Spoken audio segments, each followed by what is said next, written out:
जय Hind everyone. Welcome to my study channel RS classes. Friends, आज का टॉपिक है prime minister of India, Bharat के प्रधानमंत्री।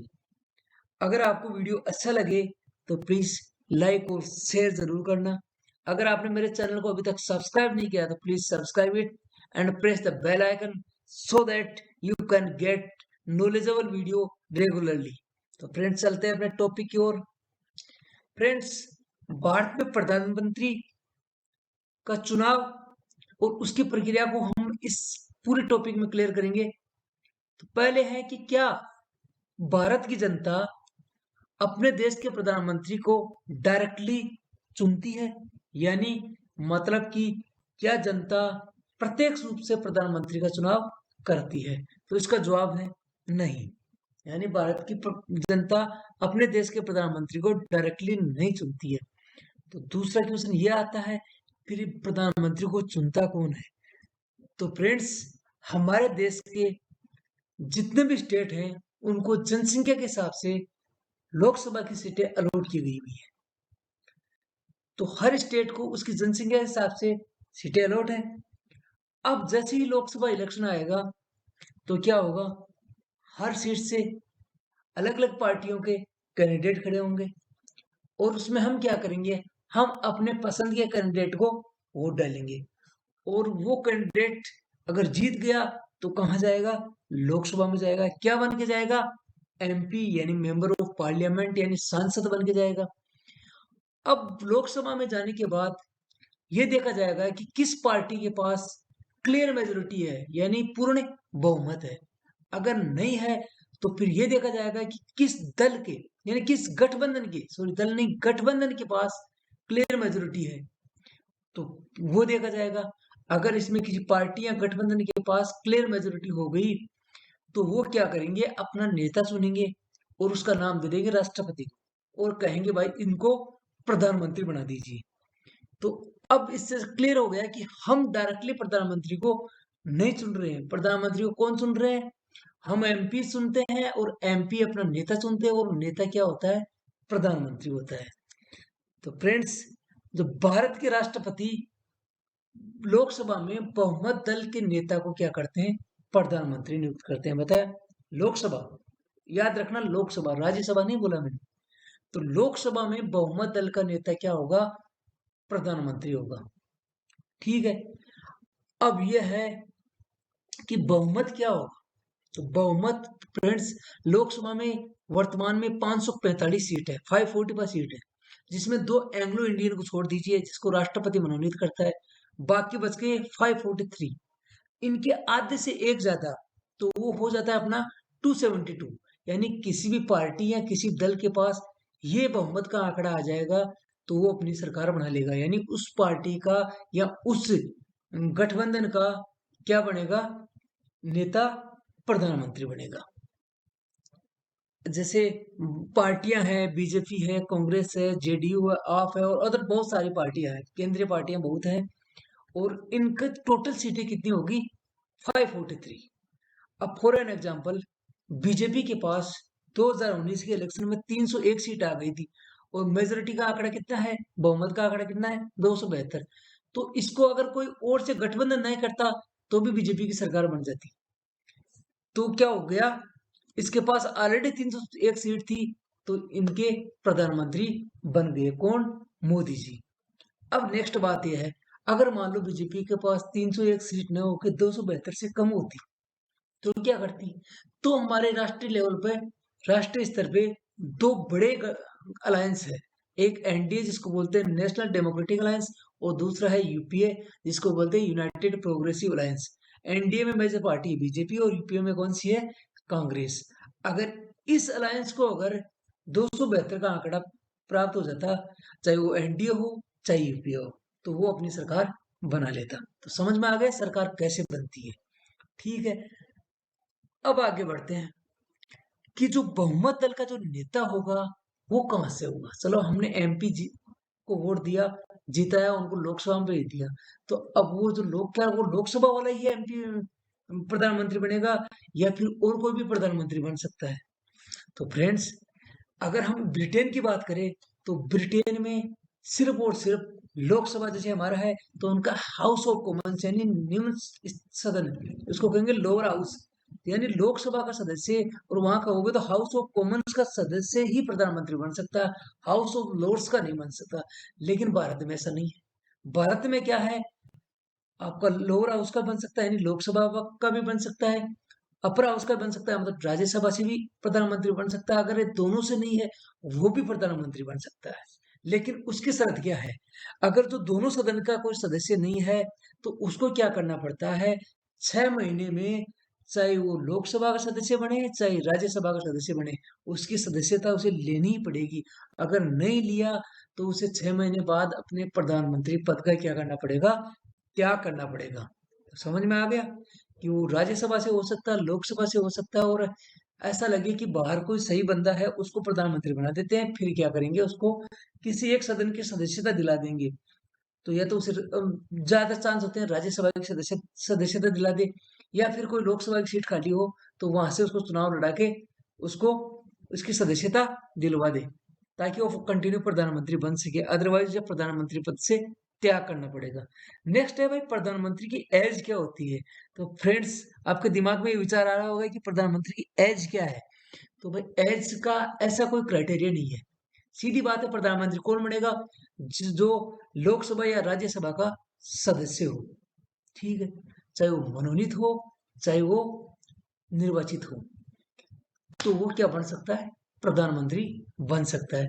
तो लोकसभा के सदस्य बनने के लिए क्या है, मिनिमम आयु कितनी है, 25 साल। राज्यसभा के लिए 30 साल। तो कितनी होगी, मिनिमम आयु कितनी होनी चाहिए, 25 साल।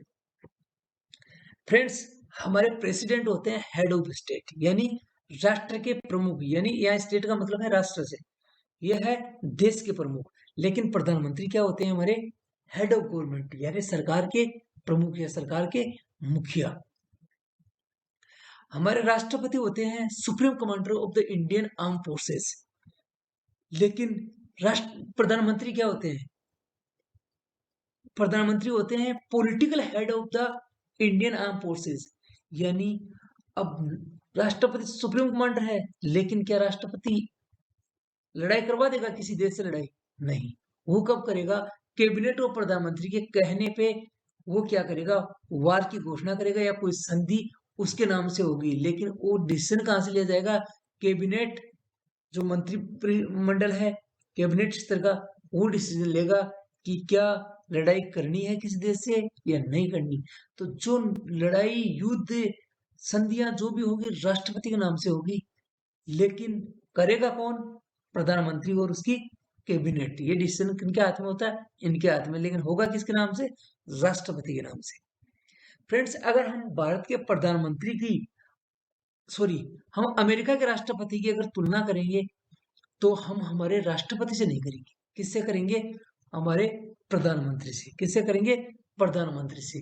क्योंकि हमारे राष्ट्रपति के पास उतना पावर नहीं है जितना अमेरिका के राष्ट्रपति के पास है। हमारा राष्ट्रपति सिर्फ नाम मात्र का कार्यकारी है, वास्तविक शक्तियां किसके हाथ में, प्रधानमंत्री में। तो कोई कहेगा कि आप अमेरिका के राष्ट्रपति की किससे तुलना करोगे भारत में, तो प्रधानमंत्री से, ठीक है।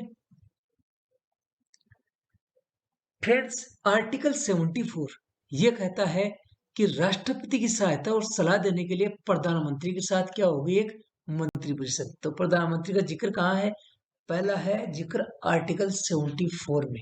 पहला जिक्र कहाँ है, आर्टिकल 74 में। वो क्या कहता है कि राष्ट्रपति की सहायता और सलाह के लिए क्या होगा, प्रधानमंत्री, और उसके साथ क्या होगी, मंत्रिपरिषद। तो आप यहाँ देख रहे हो, यहाँ प्रधानमंत्री है और ये क्या है, मंत्रिपरिषद है, यूनियन काउंसिल ऑफ मिनिस्टर। ये क्या करेंगे, राष्ट्रपति की को सलाह भी देंगे और उसकी सहायता भी करेंगे, जो उसको रिक्वायरमेंट होगी वो ये प्रोवाइड कराएंगे।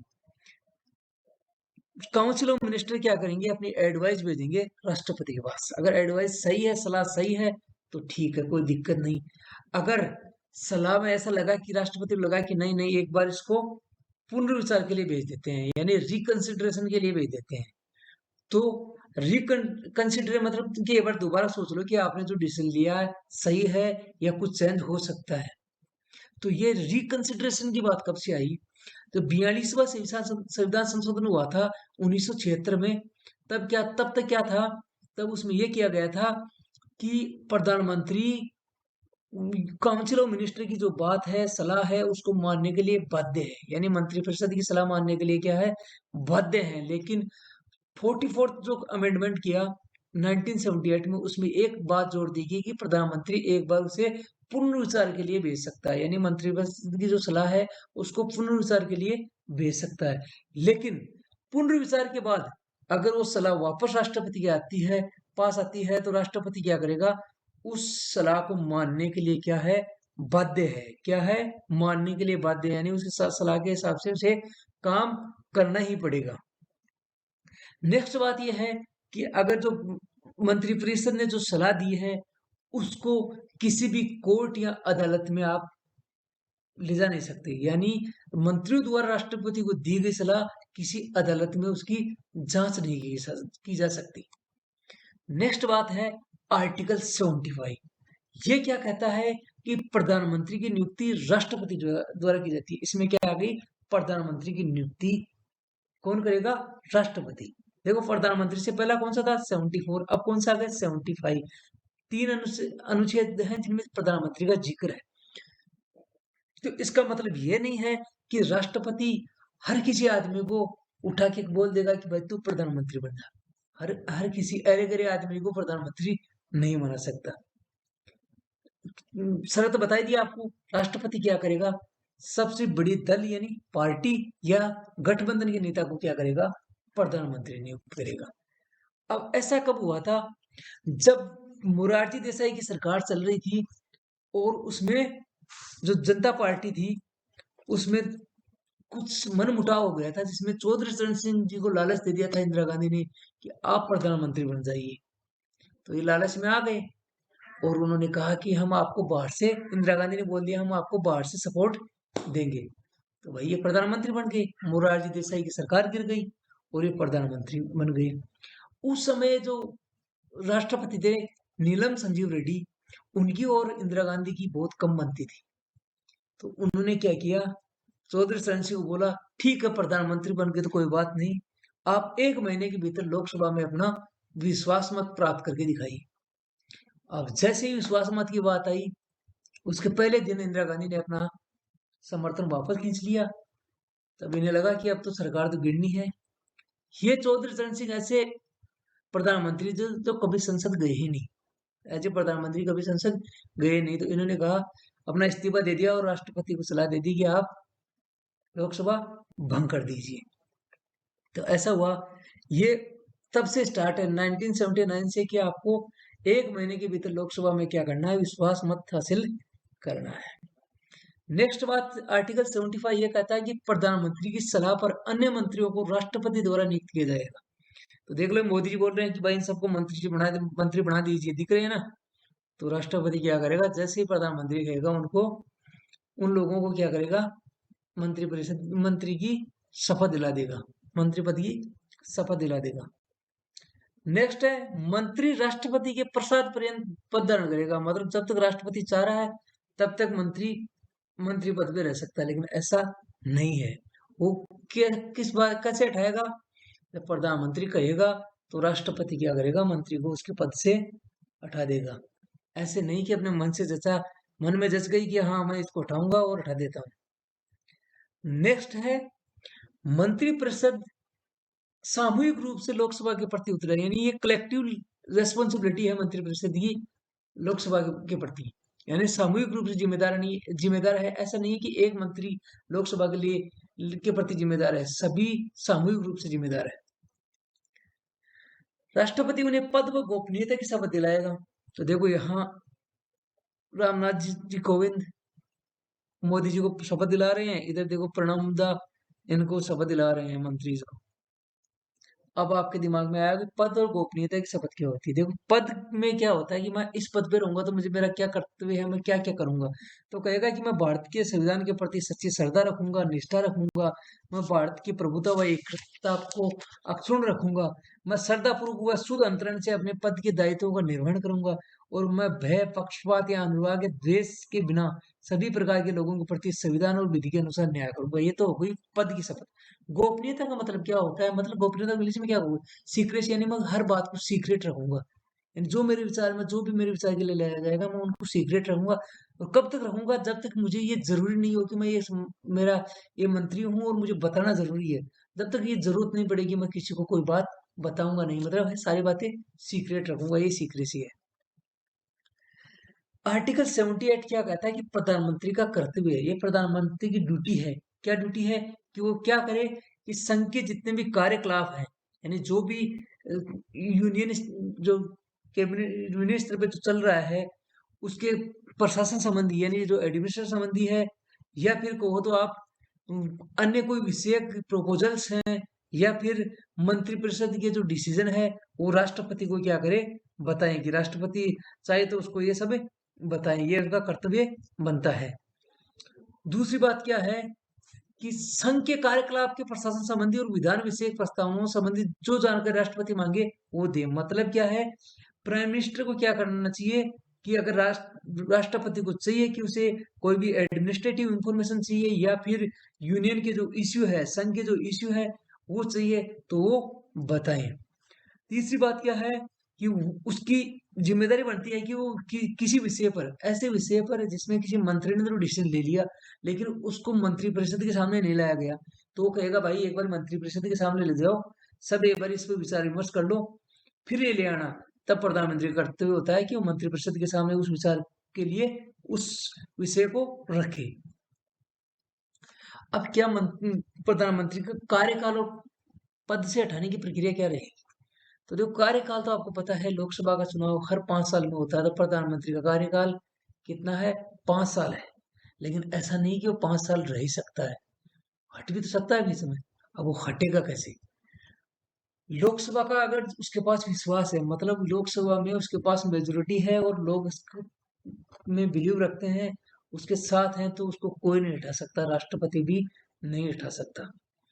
लेकिन अगर उसके खिलाफ विश्वास प्रस्ताव लाया जाता है किसी प्रधानमंत्री के खिलाफ, फॉर एग्जाम्पल अटल बिहारी जी के साथ बहुत ही बड़ा अन्याय हुआ था 1999 में, 13 महीने की सरकार चलाने के बाद एक वोट की वजह से सरकार इनकी गिर गई थी। ऐसे मोरारजी देसाई की सरकार थी, मैंने बताया, शरण सिंह जी को बहका दिया, तो इनमें क्या हुआ, इन्हें लगा कि भाई जब अविश्वास प्रस्ताव लाया दूसरी बार, पहली बार में तो कोई दिक्कत नहीं थी, दूसरी बार लाया तो इन्होंने क्या किया, अपनी हार को पहले ही इन्होंने भांप लिया था कि मैं हारूंगा तो सही, तो इन्होंने मत विभाजन से पहले ही क्या कर दिया, इस्तीफा दे दिया था। ऐसा नहीं कि इन्हीं के खिलाफ अविश्वास प्रस्ताव लाया गया है। सबसे ज्यादा बार अविश्वास प्रस्ताव इंदिरा गांधी के खिलाफ लाया गया है। 15 बार इंदिरा गांधी के कार्यकाल में 15 बार अविश्वास प्रस्ताव लाया गया। अब अगर मान लो हो सकता है किसी प्रधानमंत्री के कार्यकाल के दौरान ही मृत्यु हो जाए, तो हमारा एक प्रक्रिया चल रही थी, एक प्रोसीजर चल रही थी, एक प्रथा चल रही थी कि हम क्या करेंगे, एक्टिव एक्टिंग प्रधानमंत्री रखेंगे। यानी जैसे प्रधानमंत्री जवाहरलाल नेहरू खत्म हुए या फिर प्रधानमंत्री लाल बहादुर शास्त्री खत्म हुए थे, तो उस समय 2 बार Gulzari Lal Nanda as a acting यानी कार्यवाहक प्रधानमंत्री के रूप में काम किया था। लेकिन ये प्रथा कब तोड़ी गई? जब इंदिरा गांधी की हत्या हो गई थी 1984 में, तो ज्ञानी जैल सिंह जो बहुत खास थे इंदिरा गांधी के, तो उन्होंने क्या किया, कार्यवाहक प्रधानमंत्री न नियुक्त करके राजीव गांधी को पूर्ण प्रधानमंत्री नियुक्त कर दिया। तो उन्होंने जो कार्यवाहक प्रधानमंत्री की जो प्रथा थी उसकी अनदेखी की। तो फ्रेंड्स, आज की क्लास में बस इतना ही।